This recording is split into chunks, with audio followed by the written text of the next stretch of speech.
To be or not to be? That is not the question.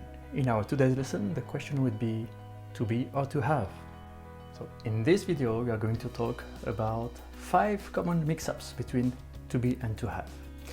Before going further, if you're learning French, don't forget to download your practical guide to easily learn French.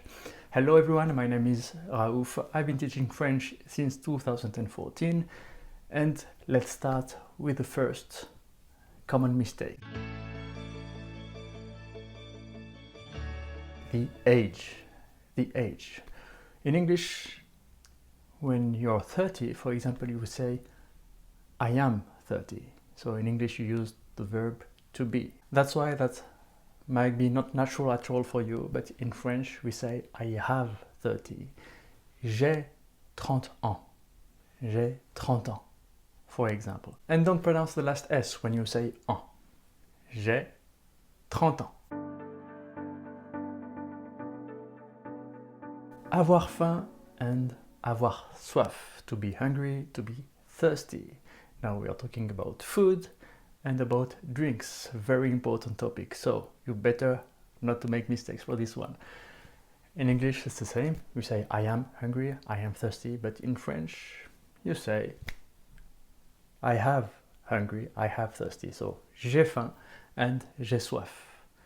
If you confuse to be and to have for this kind of sentences, it doesn't make any sense. So it's always j'ai faim, j'ai soif.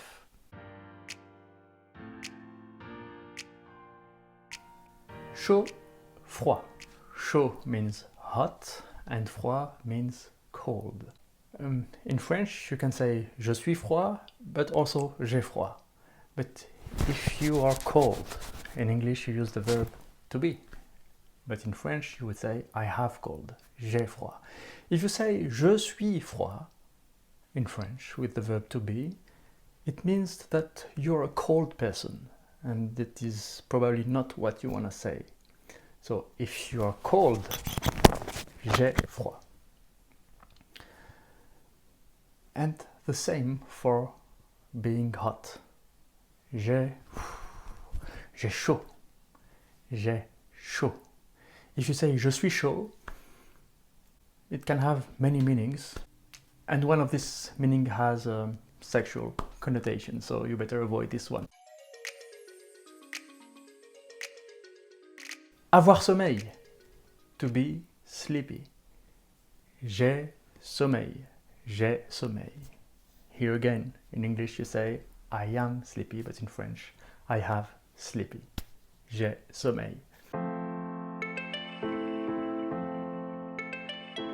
And the last one, avoir besoin de. It means I need something. So you need to add a noun after this one. And you use the verb to have.